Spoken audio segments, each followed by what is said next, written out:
Welcome to the World of Martial Arts podcast. Thanks for joining us. My name's Ant, and in this episode, we're looking at what seems to be a new trend, a worrying new trend, of exhibition matches featuring celebrities and athletes from other sports, and not just those in fight disciplines. In the second part of the show today, we're going to take a look ahead to what is going to be the heaviest boxing match ever. But first up on the show and on the calendar in April 2021 is a YouTuber taking on someone that has fought in the UFC. Slight difference in ability there, you would imagine. So here with me to discuss this are the usual suspects: Kurt Cornwell over in Detroit, Mick Tully in Coventry, and live in Leicester, Nathan Leverton. Nathan, why don't you start by telling us about this fight and who the YouTuber is up against? So yeah, well, Ben Askren is coming off a very quick knockout in MMA and is a wrestler and known for his wrestling. And now he's going to have a boxing fight against Jake Paul. And that's, obviously Jake Paul's been talking about having different fights and calling people out and trying to make that move. And yeah, apparently it's going to be Ben Askren, because I guess if you're going to choose an MMA fighter, you pick someone who doesn't like to strike and just got knocked out. Nathan, is that the same? Is Jake Paul the one who was trying to call out Conor McGregor? Yes. So he said, I had $1 million waiting for you. McGregor lost, and he said, I got 10K for you instead. Which is not bad trash talk, but it's pretty funny if he's like, no, I really think I can take McGregor, and the next choice is a guy who just got knocked out, you said? Well, he got knocked out. I think it's the fastest knockout in UFC history, I would think, with the jumping knee in the face. So, well, he's Ben Askren he's great at shit talking. He's an amazing wrestler, a very, very good wrestler. He's got easily the worst striking, I think, in MMA ever. That's like his striking now in MMA is on a par with Royce Gracie. But that awful front kick that he used to throw out back in the day in UFC 1. And Askren's awful. So from the point of selling it, it's going to probably be the worst experience of my life watching it. But I'll be watching it because I'll be emotionally involved because I'll have paid for the pay-per-view. But what's going to bring you to the fight? Because I'm a massive Ben Askren fan. His wrestling is amazing, and I've learned a lot from watching his wrestling. And again, like you said, his shit talking's good, so there's that aspect for the sales of it. I don't know why he wants to do this. I guess it's a payday. I guess he's going to move away from MMA and he's going to take the payday. But I don't have any interest in the opponent, Jake Paul. I don't have any interest in watching him. So that I can't see much bringing me to watch this fight.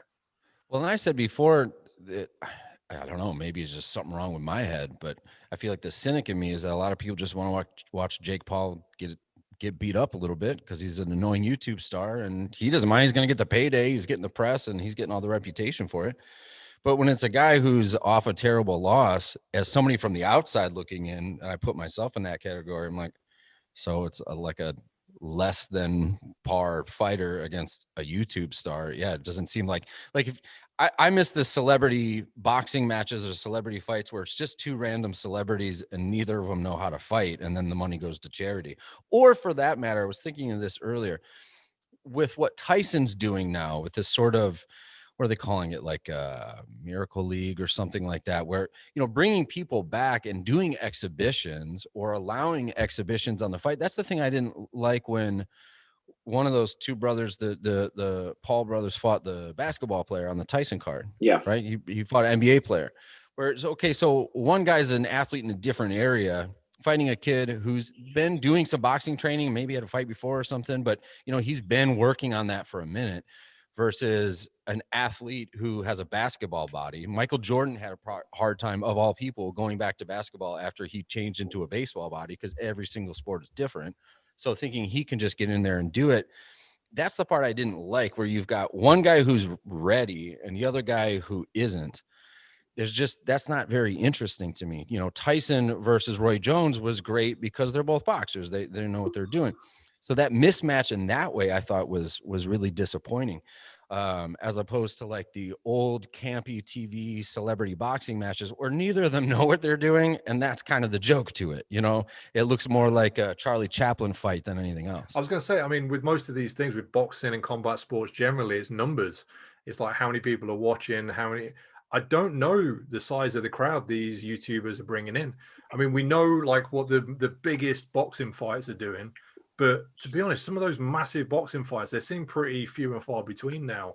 So, you know, the guys just under that who are still legit boxers, are they doing the same numbers? Or, you know, like guys that are, you know, not Mayweather, not Pacquiao, not Anthony Joshua, the guys that are just under that, are they doing anywhere near the numbers that a YouTube star is doing?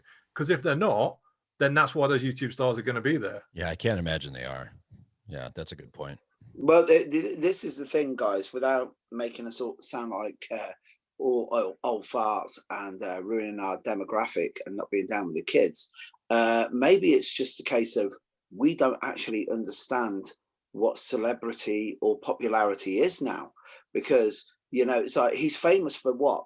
Opening a box of trainers or sneakers on YouTube. What? That's a skill now. And it's like, oh yeah, he's got like 15 million views. And you're like, first of all, I'd want to know what you're doing in your life that you've got that amount of time to watch someone unbox something. But secondly, it's like, is that what they're famous for?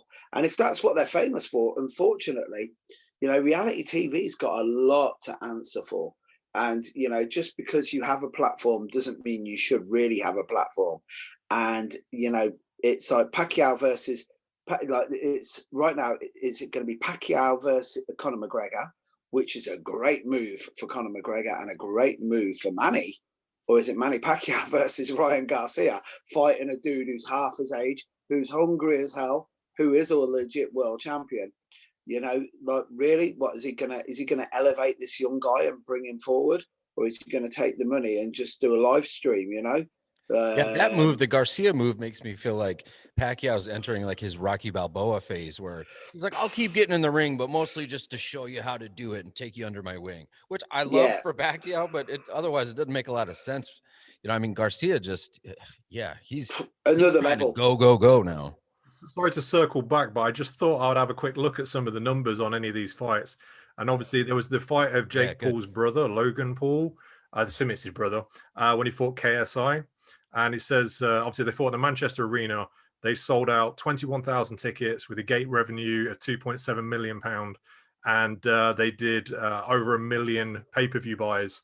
And with illegal streams and stuff, it reckons there was 2.25 million people watching. So that's some pretty ridiculous numbers. There's a market, man. There's a market for that. Yeah, two talentless idiots, man, going for it. I don't know. I believe that KSI is quite a good rapper.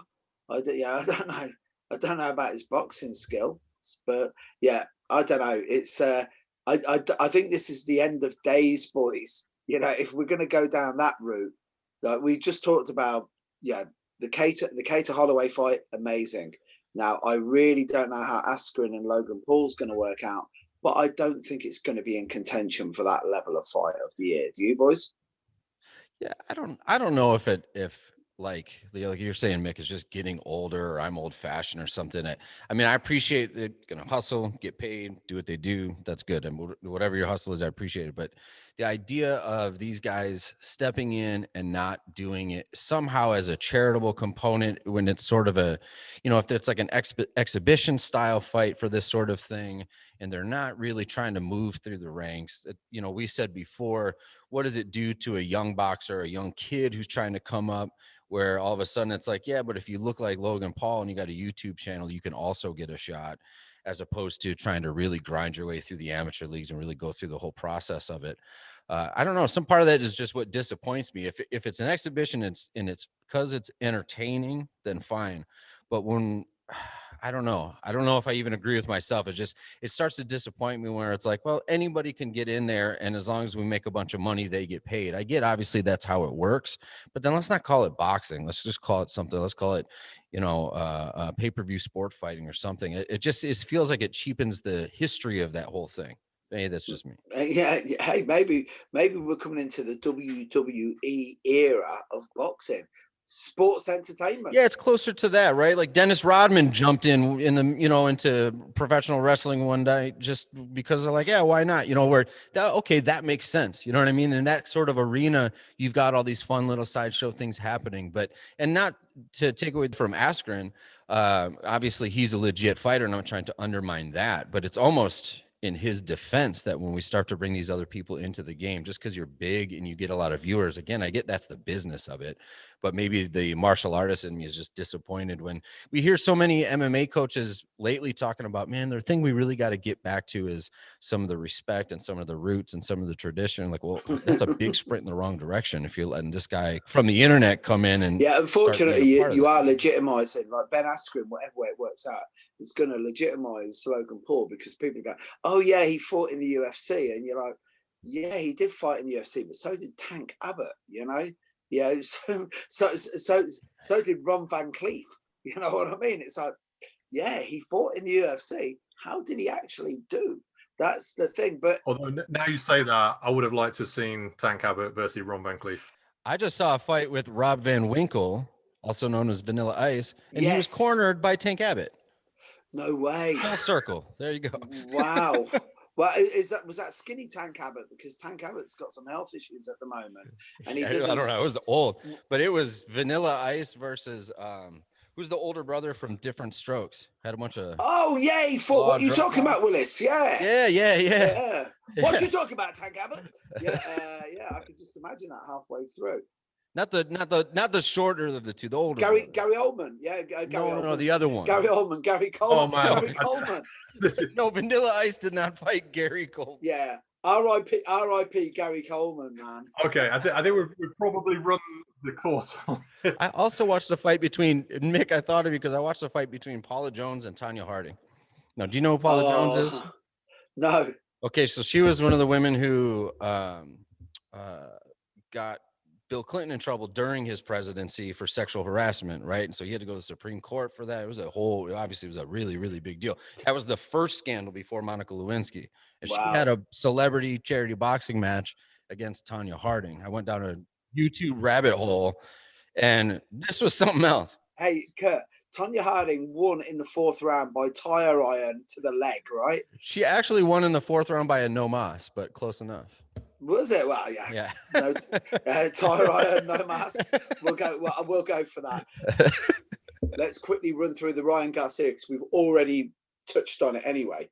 Turn it over to Nathan Leverton to talk about this Ryan Garcia matchup, man.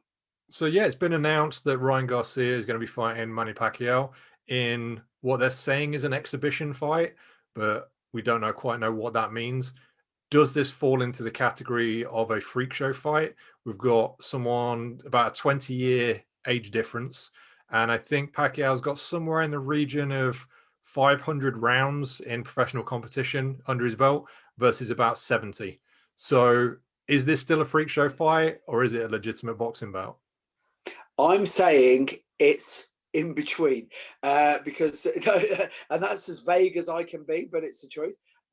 It's going to be a legitimate sporting competition between two guys who are actually very good at boxing.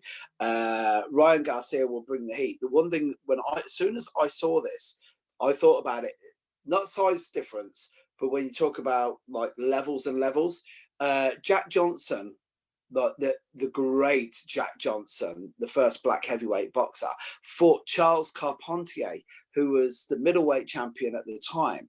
And it was an exhibition bout as well. And it's famously went the way that I think all exhibition bouts should go. If someone comes out of the gates early, Carpentier came out and just put the hammer straight onto Jack Johnson. And what Jack Johnson did was he bashed him and then proceeded to pull out 3 of the teeth from his glove.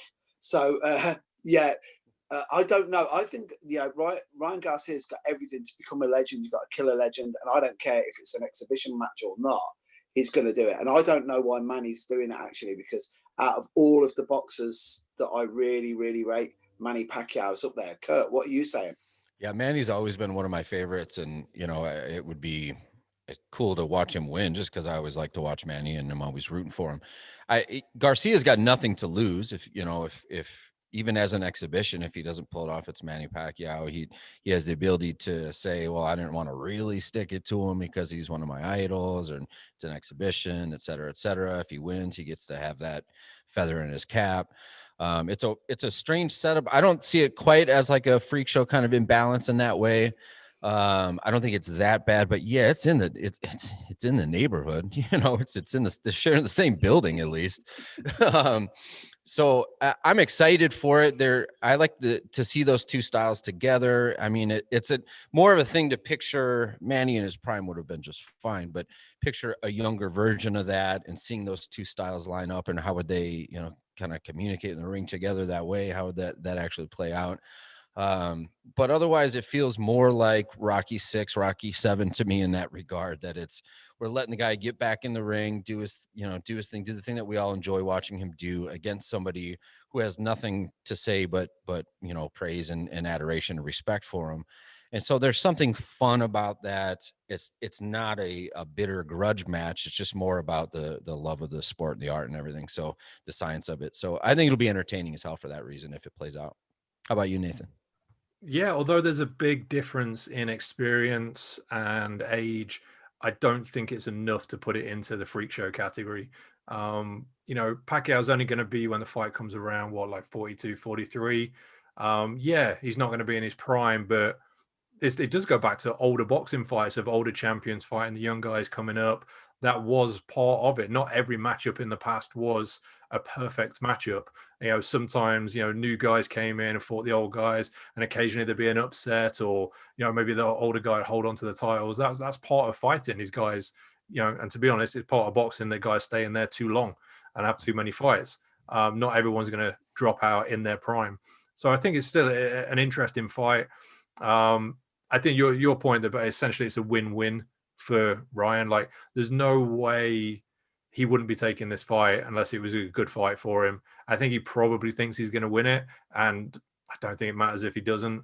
It's if I had to predict, I would love to say experience tells, but that 20-year age difference, I don't know. It might be a bit too much, and it's going to be a couple of years since Pacquiao's had a fight, so I don't know where he's coming in with it. But so I'd say possibly Ryan.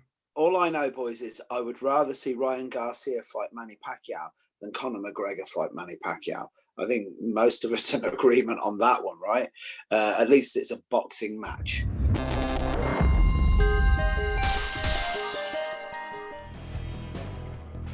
Now, if you've ever watched Game of Thrones, you'll know exactly who I'm on about when I say The Mountain. Even if you've not watched it, then you might already know Thor Bjornsson, who plays him, because he became famous competing in The World's Strongest Man. Now, last month he made his boxing debut against former WBO light heavyweight champion Stephen Ward, because later this year he's going up against his strongman rival Eddie Hall in a boxing match. Now, these guys are athletes, and they've been going head to head for years in those crazy challenges we love to watch on TV on a bank holiday weekend in The World's Strongest Man. But again, this is a completely different situation for both of them. So the question is this fight any more valid than the one we've just discussed between Jake Paul and Ben Askren? I literally, when I see two strongmen going to box each other, I literally think to myself, this looks like when I've had far too much to drink and I'm in someone's kitchen at 3:30 on a Saturday night, Sunday morning, and we've had the conversation about who would win in a fight between Thor, like the god, and Ben Grimm, the Thing. You know what I mean? Or would Iron Man beat Batman if Batman was wearing the suit from The Dark Knight Returns? You know, like real sesh talk shit, right? And then it's like, right, so we're going to get two guys who are really good at lifting weights to box each other. Are they any good at boxing? No, but they look good and they lift heavy stuff. And boxers lift heavy stuff sometimes too. Therefore, that's it. I personally think that these celebrity fights are the death knell of boxing.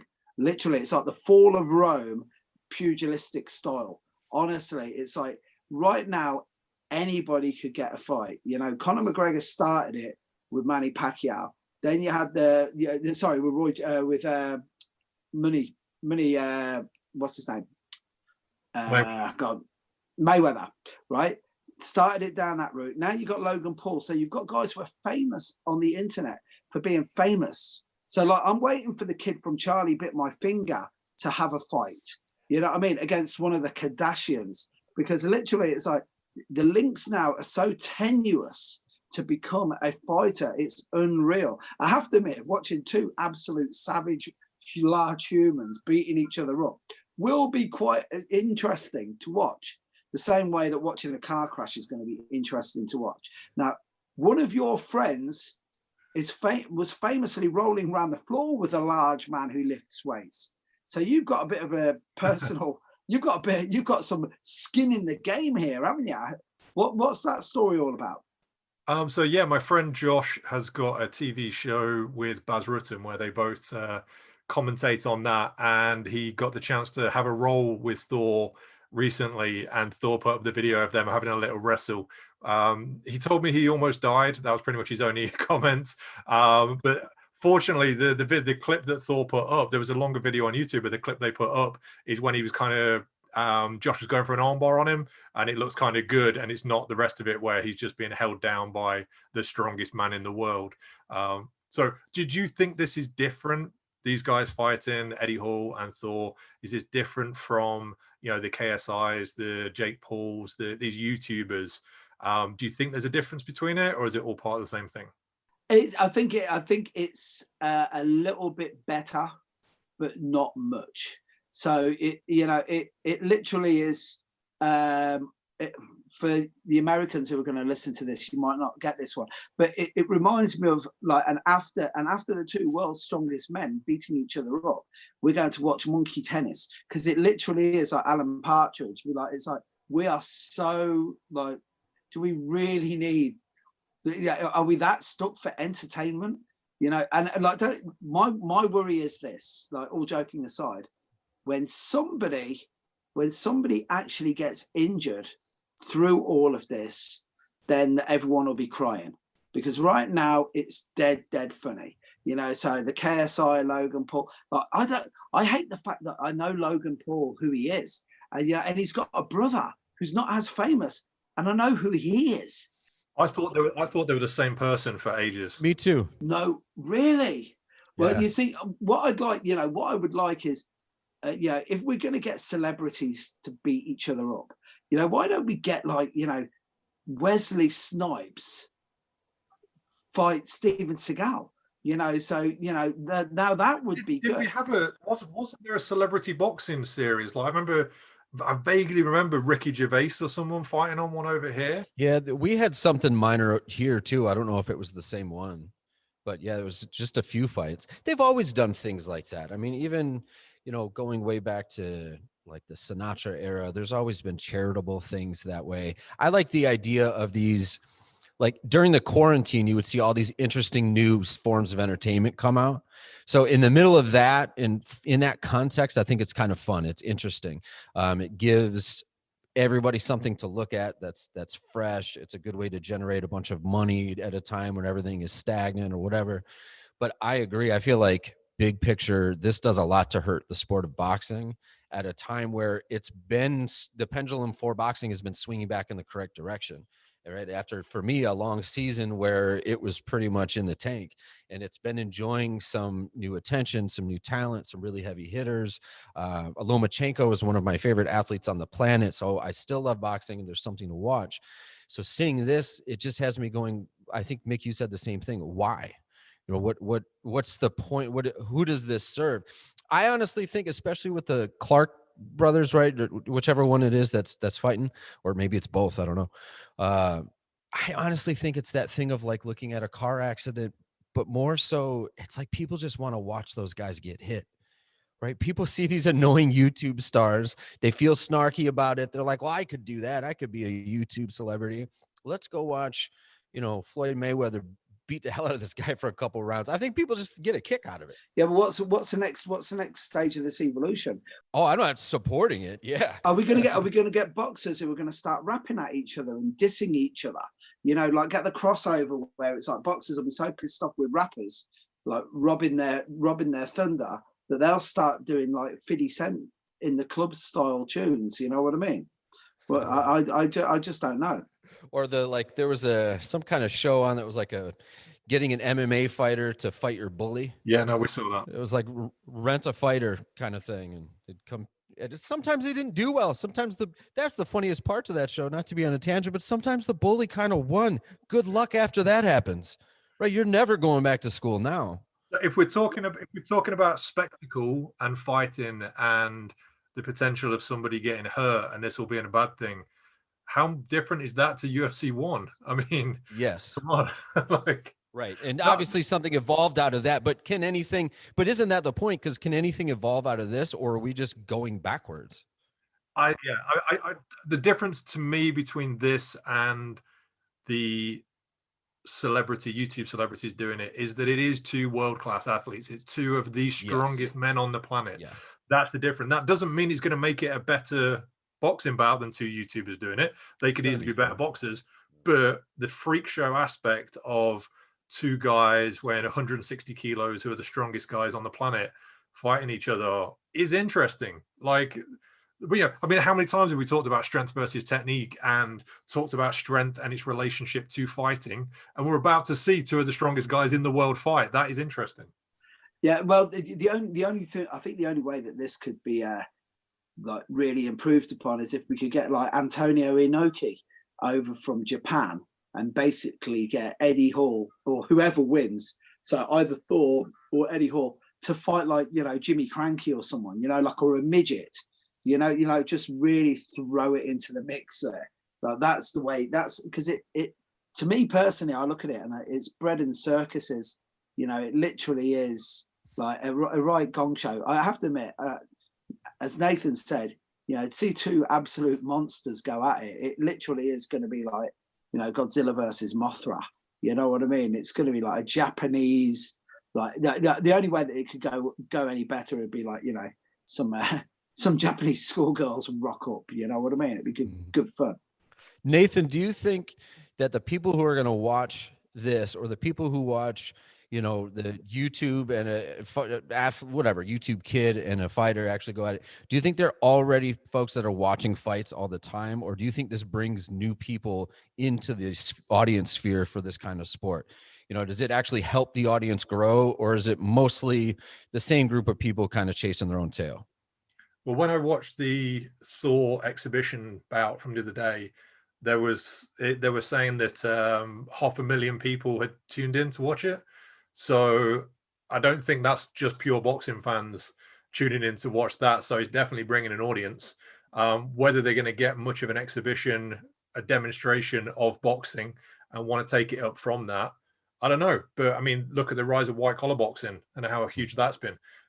There is an entry level for people to get into it. Maybe next time I run a white collar event, there will be people coming in because they watched Thor do it. Hopefully it won't be all the bodybuilders and big weightlifters and I won't be able to match them up, but we'll see. Thor played the mountain, doesn't he? So yeah. he's like, imagine like the winner of this fights Tyrion Lannister. Yeah. You know what I mean? I would pay anything pay-per-view to watch just like a battle royale, Grand Prix style, all the, oh man, the Hound and everybody in there. And no matter what, I'm still giving it to Arya at the end of the day. I have to admit, after the events of the very troubling times we're in at the moment, nothing shocks me anymore. I'm literally waiting for the Andy Kaufman Intergender Wrestling Championship of the world. You know what I mean? Like that's what I'm waiting for. I don't know, Nathan, you might be able to back me up on this. Logan Paul actually asked Amanda Nunes for a match, and she accepted it. Oh my God. And I'll tell you something, Nunes would kick his ass. I'm telling you. I heard that I would watch out. She's called him out and said she would take him, and that he said, "Why would I do that? No one even knows who she is." Oh, which really makes me want to put the two of them in a ring together. And that's what I mean. Yes. People want to watch that kid get hit, right? For better or for worse. That's, I think, what it comes down to. I'm telling you something, man. I want to see her go like full Tina Turner in the movie. you know, like Angela Bassett style, man. But the thing is, Connor's done the same. people tune in. I mean, I remember people said about Chris Eubank being one of the biggest draws because half the people were there to see him win and half of the people were there to see him lose. And Conor did the same thing. Some of these YouTube guys are going to pull in big numbers because of those same reasons. Well, so to that, and what do you say then to the would-be up-and-coming challenger, you know, the kid who's coming up in the neighborhood? I don't, not to be a stereotype, but he's trying to use boxing to get out the neighborhood, or he's always loved it, or he comes from his father was a boxer and he wants to do this. He dreamt of being champion. And now just because this guy's got however million followers, he gets to get in the ring and this kid's still just trying to slug it out in the gym. Do you think that demoralizes that effort for those kids? Maybe, but what he should do is he just turn around and say to the kid, listen, man, move yourself over to Reykjavik, start lifting some weights, get huge, and we'll stick you in a boxing match soon.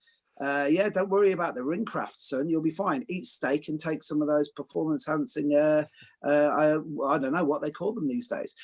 No, it's a spectacle. It is what it is. It literally is. Yeah, it is vitamins indeed. Yeah. I'll tell you what it is. This literally is the equivalent of Muhammad Ali fight. When he was going to fight Wilt Chamberlain. I don't know if you remember that. And they went to the press conference, and Wilt Chamberlain, so he's a basketball player, and he's like, well, I'm an athlete too, and I've got this long reach, and I'll do this. And he starts trying to talk some real trash talk, like unbelievable to Ali. And he's going, blah, blah, blah, blah. And he goes that, and they said, Muhammad Ali, what would you like to say? And he just looked him up and down. He went, timber. And that was it. You know, if you want to trash talk, that's the way to do it. But yeah, you know, people always want to see giants fight each other. Come on, man. You know, I've seen enough Japanese movies to see the big robot rock up at the end, man. Yeah, I think it's going to be mad. I'm quite enjoying it, actually. I think it's going to be good fun. All I predict is some large man's going to get hurt, or maybe both of them. I don't think we're going to see some like high-level boxing, but I think it is going to be a spectacle. It is going to be an event, and I can't wait. I'm really excited for it. I've been watching their training videos. I watched this fight that Thor just had with a lot of interest, seeing, you know, where he's at now, and then I'll be able to see where he progresses. I think it was an invaluable experience for him to be in there and actually get in a ring in front of some people and with a pro boxer, or even just have a move around. I can't wait. I'm really excited for September. Yeah, same. I think it'll be interesting. I can't imagine it's going to be that great of a fight comparatively. You know, I'm curious to see how long their lungs are going to last. But as it always goes, I mean, one good shot can do a lot. And with two guys that big, one good shot would be a hell of a thing to watch. And you can watch Thor Bjornsson take on Eddie Hall in what will be the heaviest boxing match ever. It's slated for September 2021. That's it for this episode of World of Martial Arts. If you've enjoyed it, please share it with someone else who you know will enjoy it. You've been listening to Kurt Cornwell, Mick Tully and Nathan Leverton chatting away, while Will Henshaw and myself, Ant McGinley, did all the button pushing. And if you can't wait for the next episode, don't worry, we've got loads of great content for you to look at online at worldofmartialarts.tv.